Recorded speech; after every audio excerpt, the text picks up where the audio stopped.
सनी गौतम है। सनी गौतम जी, जो युवाओं की राजनीति है इस बार किस तरफ झुकाव है?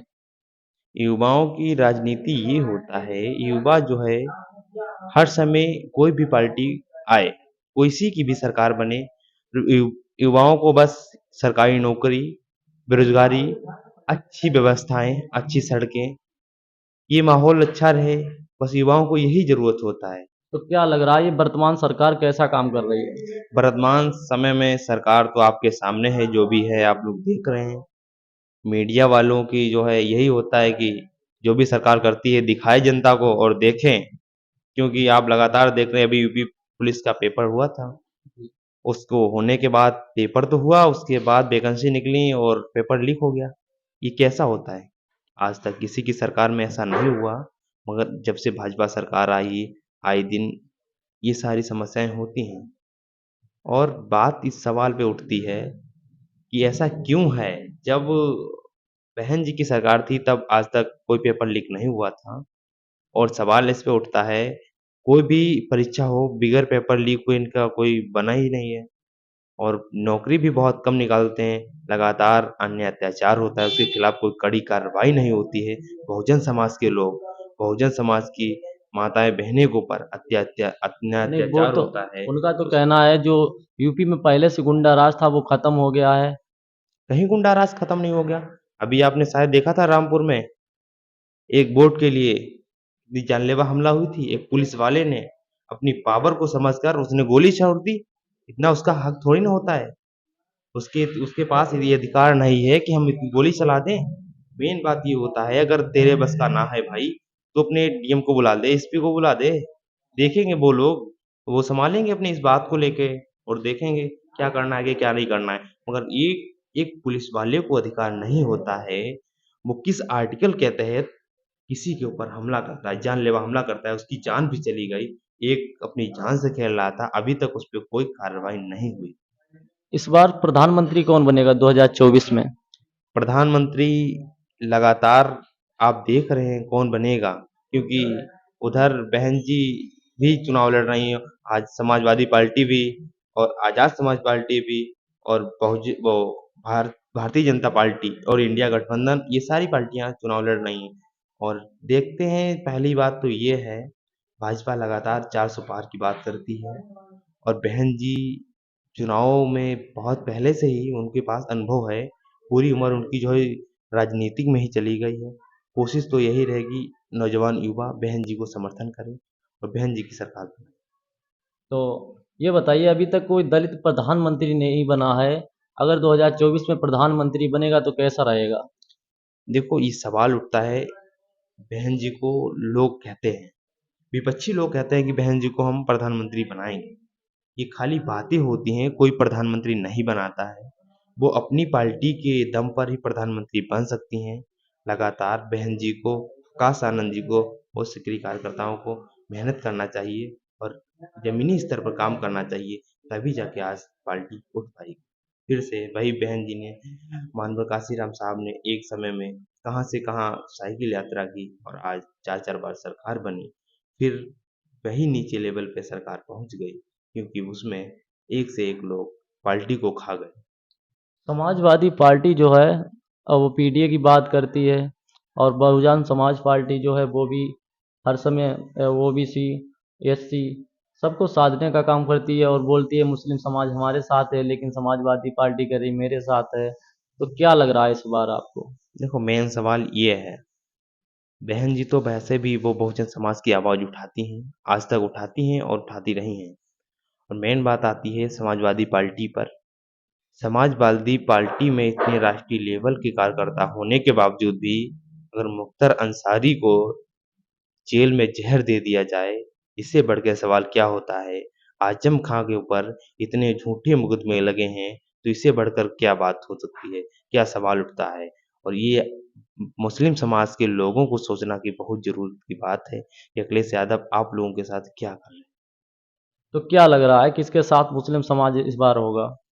आने वाले समय में मुस्लिम समाज बहन कुमारी मायावती जी के पहले भी साथ था, आज भी है, और आने वाले समय में भीम आर्मी चीफ चंद्रशेखर आजाद जी के साथ में जाएगा, क्योंकि वो कहीं भी होता है अन्य अत्याचार, चाहे एससी हो, एसटी हो, ओबीसी हो, चाहे मुस्लिम समाज हो, चाहे दलित समाज हो, चाहे जाट समाज हो, चाहे डॉक्टर रितु का मामला हो, वो हर समय आंदोलन को लेकर खड़े रहते हैं। रात हो चाहे आधी रात हो, वो हर समय समाज के बीच रहते हैं। ये बताइए सर, एक तरफ एनडीए गठबंधन है और एक तरफ इंडिया गठबंधन है।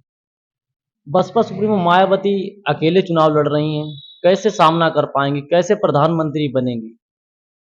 बहन जी को लगातार समाजवादी पार्टी पर धोखे मिलते रहे। बहन जी को समाज पीछे-पीछे जो है, जैसे सामने से मेरा भाई जा रहा है, पीछे से अगर कोई छुरी भोग रहा है, तो वो आज नहीं तो कल तो पता चल ही जाता है। वही तरह बहन जी के ऊपर भी कुछ दिन पीछे जानलेवा हमला हुआ था। वो सब यही थे। अब हम नाम लेके तो नहीं बताएँगे, समझने वाले के लिए बहुत इशारा ही काफ़ी है। मगर बहन जी बहुत ही अपने चुनावी रणनीति अपने तय करती हैं अपने हिसाब से, और अनुभवी हैं, अपने हिसाब से ही तय करेंगी कि जो है मैं किस पार्टी में जाऊँ, किससे गठबंधन करूँ, और खुद वो अपनी पार्टी से चुनाव लड़ती हैं। राष्ट्रीय लेवल पार्टी है, ऐसी बात नहीं। 2019 में लोकसभा के चुनाव में बसपा सुप्रीमो मायावती ने अखिलेश के साथ में गठबंधन किया था। इस बार गठबंधन नहीं, अकेले चुनाव लड़ रही, कितनी सीटें तक ला सकती हैं? पहले तो 10 सीटें लाई थीं। इस पहले तो 10 लाई थी, तो इस बार जो है वही 40 या 50 के पास हो जाएँगी सीटें, क्योंकि चुनाव में जो है आकाश आनंद जी युवा हैं और वो लगातार मेहनत कर रहे हैं, जा जाकर मीटिंगें कर रहे हैं। और बाद में बात ये आती है, ज़मीनी स्तर पर जो काम करेगा, समाज उसे ही पकड़ेगा। जो ज़मीनी स्तर पे काम करेगा, जो बहुजन समाज की आवाज़ उठाएगा, कहीं अन्याय अत्याचार होता है उसके खिलाफ बोलेगा, समाज उसको सपोर्ट करेगा, चाहे कोई भी हो वो। मौजूदा सरकार है, राशन भी दे रही, पैसे भी दे रही है और लोग कहते हैं मतलब ये जानवरों की समस्या, उसके लिए गौशाला भी बनवा दिए, तो इससे क्या प्रॉब्लम है? देखो ये है, सरकार हालाँकि मानते हैं चलो काम अच्छा करती है, सरकार से नीचे तक जो पैसा आता है, वो जनता तक नहीं पहुँचता है। उसमें ऊपर के आधे खाते, बीच में खाते हैं, ये सब ऐसे ही चलता रहता है। और गौशाला की बात आती है, गौशाला भी बनवाए, सरकार ने पैसा भी इन्वेस्ट किया उसमें, मगर आज तक गाय कोई भी हो गौशाले में नहीं है। दिन में बंद कर दी जाती हैं, रात में खोल दी जाती हैं। किसान बहुत परेशान है, किसान की समस्याओं का हल नहीं हो रहा है। किसी का चावल गलना जा रहा है, किसी की गेहूँ खा रही है, ये दिक्कतें होती हैं। फिर जो है किसान ब्लेड लगाए, तेल वाला ब्लेड लगाए, उससे ज़्यादा जो है हानिकारक दिक्कत हो गई। अब गाय हैं, वो ब्लेड वाले तार से कट-कट कर मर रही हैं बेचारी। इससे क्या बड़ी सर सवाल बनता है सरकार से।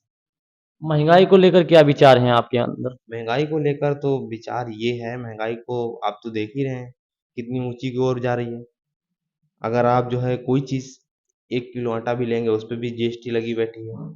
दाल भी लेंगे, उस पे भी जीएसटी लगी बैठी है। ये सब गरीब के लिए बहुत दिक्कतें हैं, और जो मोटे पैसे वाले हैं, उनके लिए तो कोई दिक्कत नहीं है। पेट्रोल देख रहे हैं कहाँ दाम पहुँच चुका है, और आप डीज़ल देख रहे हैं, ये सारी समस्याएँ हैं। गैस का देख रहे हैं, कहाँ तक रेट पहुँच चुका है। एक समय था गैस 400 में सिलेंडर बन जाता था, आज 1100, 1000, 1200 रेट जा रहा है। किसी का कोई पता नहीं कब किसका जाए। और किस बात आती है इस पे, जब किसान का गेहूँ कटता है, तो वो 2000-1800 में जाता है, और लगातार जब किसान को ज़रूरत पड़ती है, वो 3000-3500 में खरीदता है। सवाल सरकार से बनता है। कुछ लोग कहते हैं कि जो भाजपा सरकार है ये संविधान ही खत्म कर देगी। देखो मेन बात ये है, संविधान भाजपा हो चाहे भाजपा के बाप भी आ जाएँ, संविधान खत्म करने की सब ऐसे नहीं है कि बाबा साहब ने मेहनत की है। बाबा साहब ने इतनी डिग्रियाँ हासिल की हैं, जो है कोई कर ना सकता है। तो इसीलिए संविधान सबकी बस का ना है, खाली ये बातें होती हैं, कह लें। अगर संविधान जिस दिन आज भी आ गई ना, तो फिर आपको पता ही होना चाहिए भीमा कोरेगाँव फिर से दोहराया जाएगा। चंद्रशेखर आज़ाद और बसपा सुप्रीमो मायावती की राजनीति कैसी है?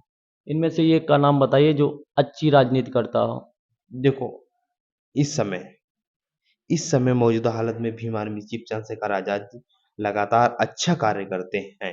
कहीं भी अन्याय अत्याचार होता है उसके खिलाफ बोलते हैं, और प्लस बात ये आती है, ज़मीनी स्तर पर उनके कार्यकर्ता काम करते हैं। अगर किसी के साथ कोई रेप का मामला हो, कोई भी लेकिन मामला बसपा हो, सुप्रीमो मायावती के भी तो कार्यकर्ता पहुँच जाते हैं तुरंत। ऐसा नहीं है, अगर कहीं भी रेप होता भी कहीं नहीं जाते हैं। मेरे हरदोई जिले में अभी तक कोई ऐसा कार्यकर्ता नहीं था जो कहीं भी अगर मर्डर होता है, कोई बात होता है, पहुंच के दिखाए, हमें भी पता चले कि हाँ कोई कार्यकर्ता जाता है, अच्छी बात है। और जो चंद्रशेखर आजाद जी कार्य कर रहे हैं इस समय कोई म्यूनसिपालिटी में काम नहीं कर रहा जमीनी स्तर पर। क्या लग रहा है आकाश आनंद के आने से क्या बसपा सुप्रीमो मायावती की जो राजनीति है और बहुजन समाज पार्टी जो है मजबूत होगी या नहीं? अब आने वाले समय तय करेगा कि भीम आर्मी चीफ या आकाश आनंद जी और बहन कुमारी मायावती जी अगर एक साथ आती हैं, मेन बात ये है, बहन जी, चंद्रशेखर आजाद जी और आकाश आनंद जी, ये सब लोग तीनों लोग एक साथ आएंगे तो बहुजन समाज को कोई हरा नहीं पाएगा। प्रधानमंत्री बनने के लिए कोई रोक नहीं पाएगा, क्योंकि बाबा साहब ने कहा था कि मैंने राजा रानी के पेट से राजा का जन्म, बेटे का जन्म नहीं होगा। अब वही बात उठती है कि अब वोट का अधिकार हर वर्ग के लोग के पास है, हर नौजवान के पास है। अब जो वोट जिसे देगा उसी की आगे पार होगी। तो हमारे साथ ये था युवाओं के मन की बात जानने के लिए हम हर गली मोहल्ले में जाने का प्रयास कर रहे हैं और आप तक आवाज़ पहुंचाने का भी प्रयास कर रहे हैं। तो मिलते हैं नेक्स्ट वीडियो में, तब तक के लिए नमस्कार।